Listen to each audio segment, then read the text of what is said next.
छौरी तोर जवानी कोरोना वायरस अले बौने चुमा गे दूर है तू हट।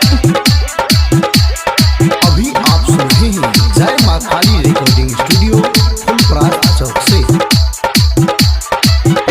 गे छौरी तोर जवानी कोरोना वायरस गे छौरी तोर जवानी कोरोना वायरस अले बौने चुमा गे दूर है तू हट।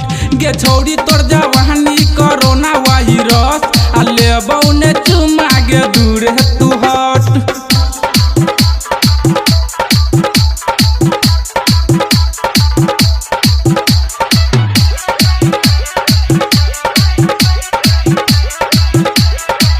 गाला गुलाबी तोहर आँख छौ लाल गे छुरिया ककर देबे तू बुरा हाल गे छुरिया ककर देबे तू बुरा हाल गे।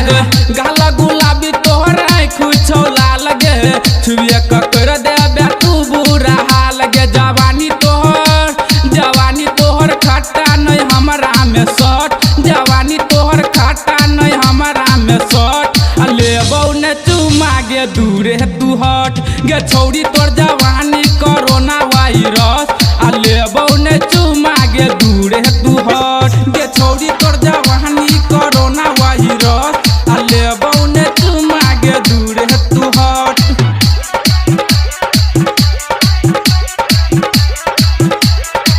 कते छौड़ा के छौड़ी लेबे तू जान गे चढ़ल जवानी छौची कोन सामान गे चढ़ल जवानी छौची कोन सामान गे।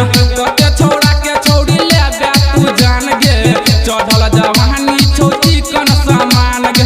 रूपा कहो चंदेश्वर कहो बेसी न कर लटलट आओ म कहो बेसी न कर लटलट अले बौने चुमा गे दूर है तू हट। गे छौरी तोर जवानी कोरोना वायरस अले बौने चुमा गे दूर है तू हट। जय मां काली रिकॉर्डिंग स्टूडियो फुलपरास चौक से। 91 13 90 67 65।